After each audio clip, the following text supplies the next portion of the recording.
नाम है हरिया, मैं काम करता हूँ बहुत बढ़िया, खाता हूँ खाना और रोज गाता हूँ गाना। अरे यार, आज तो बहुत देर हो गई। इस खतरनाक जंगल को देखकर तो मेरे हाथ पैर ठंडे हो गए हैं। अगर मैं वक्त पर गांव नहीं पहुंचा तो मालिक बहुत नाराज हो जाएंगे। तभी हरिया को एक आवाज सुनाई देती है। सुनिए हरि जी। अरे, ये आवाज किसने दी? तभी हरिया को सामने कुछ दूर एक औरत खड़ी दिखाई देती है। अरे भाई, ये औरत अकेली इतनी रात को इस जंगल में क्या कर रही है? चलकर पूछना पड़ेगा। फिर हरिया अपनी बैलगाड़ी उस औरत के सामने लाकर रोक देता है और उससे पूछता है। अरे सुनिए, आप इतनी रात को इस खतरनाक जंगल में अकेली क्या कर रही हैं? तभी वो औरत मीठी आवाज में कहती है, अरे हरि जी, आप आ गए। मैं कब से आपका इंतजार कर रही थी।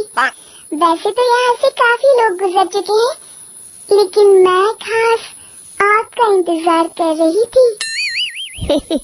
अच्छा, तुम सच कह रही हो?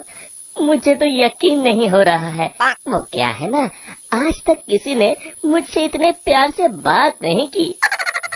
हाँ हरि जी, मैं सच कह रही हूँ। अब देर मत करिए और जल्दी से मुझे मेरे घर तक छोड़ दीजिए। हाँ, कौन सी बड़ी बात है, अभी छोड़ देता हूँ। आप मेरे पीछे बैलगाड़ी में बैठ जाइए और मुझे रास्ता बताते चलिए। फिर वो औरत हरिया की बैलगाड़ी में बैठ जाती है और हरिया बैलगाड़ी हाँकता हुआ आगे चल पड़ता है। फिर उस औरत के बताए हुए रास्ते पर चलते चलते हरिया बैलगाड़ी लेकर एक काली गुफा के आगे आकर रुक जाता है। हरिया उस औरत से पूछता है, हाँ देवी जी, आपका घर कहाँ है? यहाँ तो एक गुफा के अलावा और कुछ नहीं है। तभी अचानक वो औरत हवा में उड़ने लगती है। देखते ही देखते उसका सुंदर रूप एक डरावनी चुड़ैल में बदल जाता है और वो जोर जोर से हंसती है। अरे तू तो एक नंबर का बेवकूफ निकला।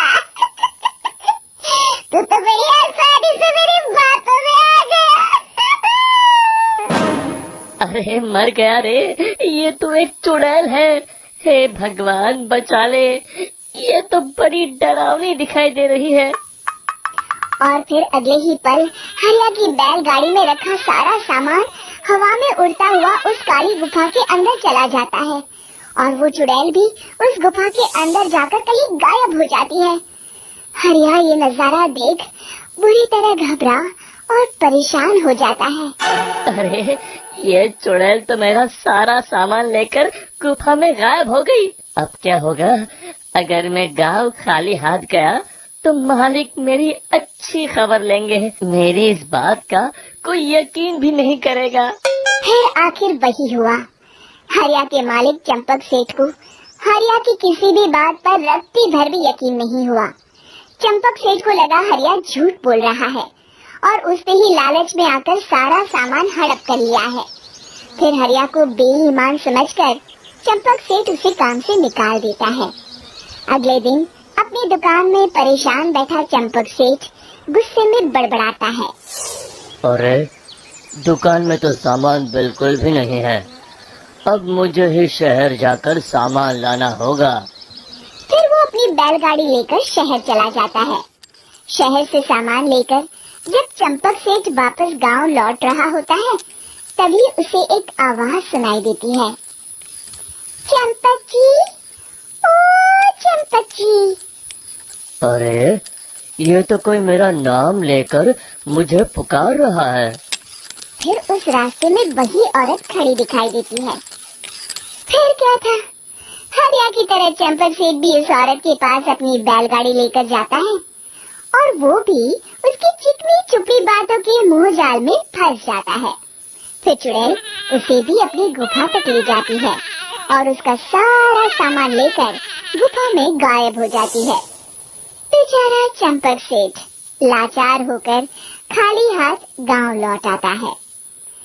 फिर ये उस जंगल में रोज की बात हो जाती है। जो कोई भी शहर से कुछ लेकर गांव की तरफ लौटता, वो चुड़ैल उसे बेवकूफ बनाकर उसका सारा सामान लेकर गुफा में गायब हो जाती। एक दिन हरिया एक लकड़हारे को उसी जंगल की तरफ जाते हुए देखता है। फिर हरिया उसे रोकते हुए कहता है, अरे भाई, क्यों अपनी मौत को दावत दे रहे हो? मेरी बात मानो, आगे जंगल में मत जाओ, वहाँ एक बड़ी भयानक चुड़ैल रहती है। लकड़हारा हरिया की बातों को नजरअंदाज करते हुए कहता है, अरे भाई, मुझे पहले ही बहुत देर हो चुकी है, मुझे जाने दो भाई। शाम तक लकड़ियाँ काट कर शहर के बाजार में बेचना है। तुम अपनी ये कहानी किसी फुर्सत में बैठे इंसान को सुनाओ, अब मैं तो चला। इतना कहकर लकड़हारा वहाँ से आगे जंगल की तरफ चला जाता है। फिर अगले दिन गांव के मुखिया के घर के बाहर बहुत सारे लोग जमा हो जाते हैं। तभी हाथ में कुल्हाड़ी लिए खड़ा लकड़हारा कहता है, अरे मुखिया जी, अब आप ही हमें बचाइए उस जंगल वाली चुड़ैल से। हमारा सारा काम तो शहर से ही होता है। अरे मुखिया जी, उस चुड़ैल की वजह से तो मैं पूरी तरह बर्बाद हो गया हूँ। हम सबको मिलकर उस चुड़ैल का कोई इलाज करना पड़ेगा।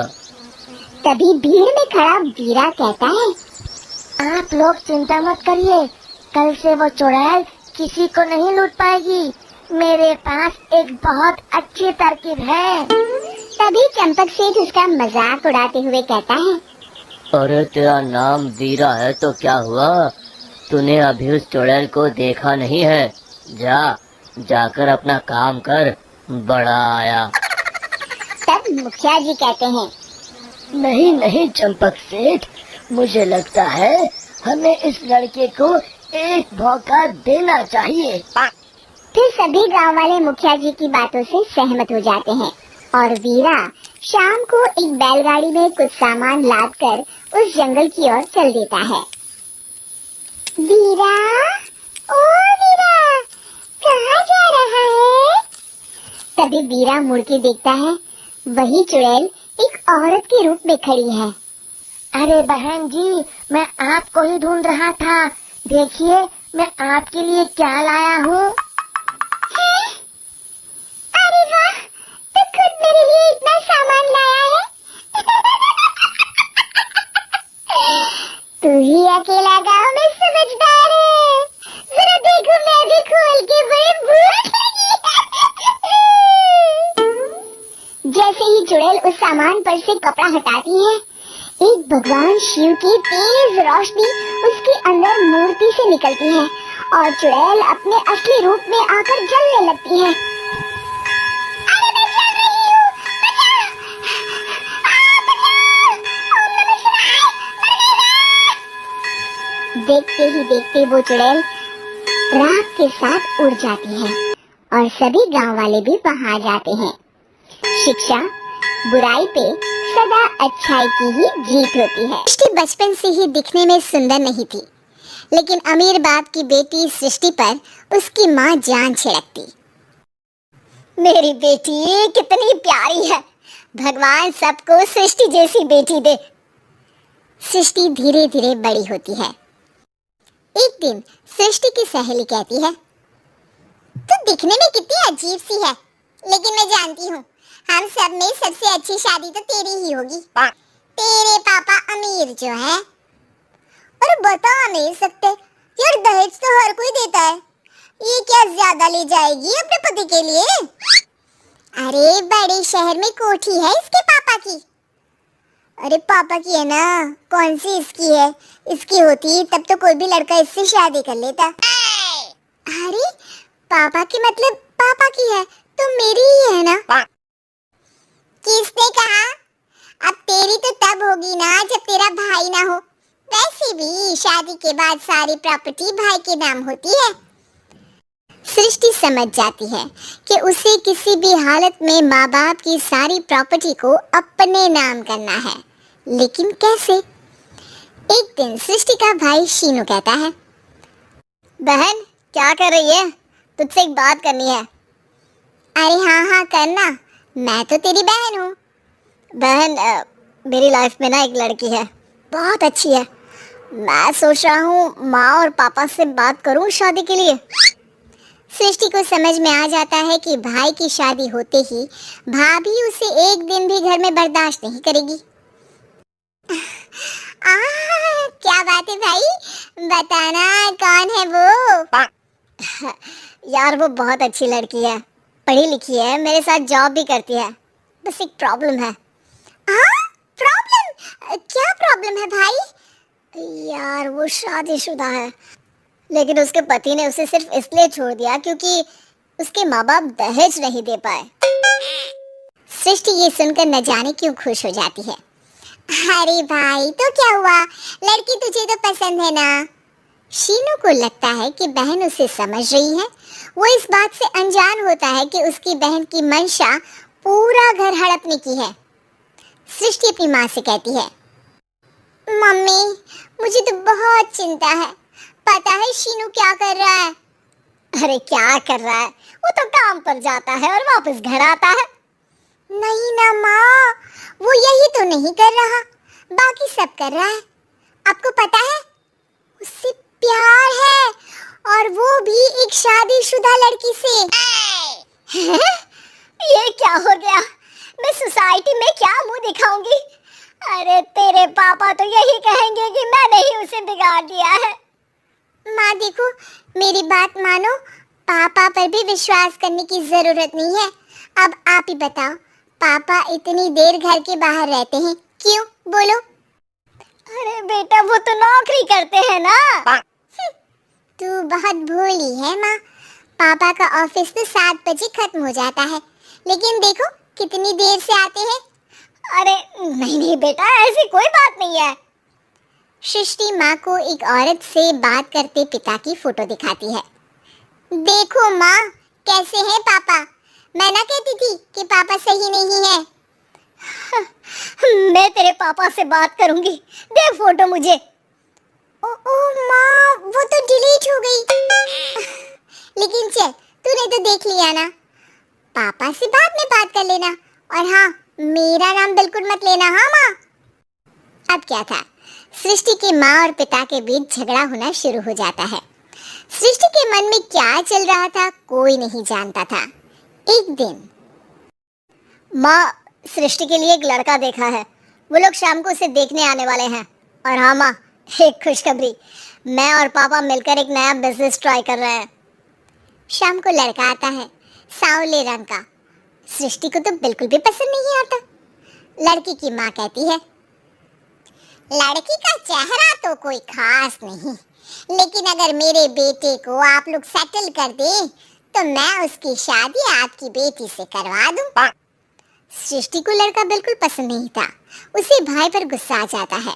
लड़के वालों के जाने के बाद कहती है, माँ देखा, शीनू मेरे लिए कैसा लड़का लेकर आया, न दिखाने लायक न सुनने लायक, सेटल भी नहीं, वो भी हम करे। अरे माँ मैं जानती हूँ ये मेरी शादी किसी भी घर में क्यों करवाना चाहता है। अरे कैसी बात कर रही है बहन, तूने तो देखा ना, लड़के को मैंने ही मना कर दिया तुझसे शादी के लिए। जिसने लड़का बताया था उसने उसकी बहुत तारीफ की थी। बात आई गई हो जाती है, लेकिन सृष्टि का मन शांत नहीं होता। क्या करूं, कुछ समझ में नहीं आ रहा। मेरी शादी हो गई तो ये लोग पूरी प्रॉपर्टी शीनू के नाम कर देंगे, मेरे हाथ तो कुछ लगेगा ही नहीं। तभी सृष्टि को आइडिया आता है। वो किसी वकील को फोन करती है। जी देखिए, अगर आपके मम्मी पापा का तलाक हो जाता है तो आपके पिता की आधी प्रॉपर्टी आपकी माँ के नाम हो जाएगी, फिर उसे वो किसी को भी दे सकती है। सृष्टि अब माँ को बेटे के खिलाफ कहती है, माँ शीनू पर नजर रखा करो, वो जिस लड़की के प्यार में है ना वो शादीशुदा है। यहाँ आएगी, सारा पैसा रुपया जमीन जायदाद सब हड़प लेगी। पापा का भी हाल तुमसे छुपा नहीं है। ऐसा ना हो कि मैं और आप एक दिन सड़क पर भीख मांगे। भगवान, मैं तो जीते जी मर जाऊंगी अगर ऐसा हो गया तो। ऐसा हो गया नहीं माँ, ऐसा ही होगा। अभी समय है, आगे का सोच लो। मैं तो कहती हूँ पापा से आधी प्रॉपर्टी लेकर अलग हो जाओ। पापा की आधी प्रॉपर्टी भी हम लोगों को अगर मिल जाती है ना तो अगले 7 जन्म सफल समझो। बेचारी माँ बेटी के कहने पर पति से तलाक लेकर अलग हो जाती है। सृष्टि अब पैसों से गाड़ी और अपने दूसरे महंगे शौक पूरे करने लगी। उसके दोस्त भी उसके पैसे इस्तेमाल करते। सृष्टि, कल तुम कहाँ थी? मैं सारा दिन घर पर अकेली थी। तो मैं क्या करूं? मैंने ठेका तो नहीं लिया ना तुम्हें संभालने का। माँ को सृष्टि से ये उम्मीद नहीं थी। वो बैठकर रोने लगती है। वहीं उसका पति यानी कि सृष्टि के पिता आ जाते हैं। मैं जानता था कि तुम्हारा यही हाल होगा, तो आपने मुझे रोका क्यों नहीं? मैं रोकता तो तुम रुकती क्या?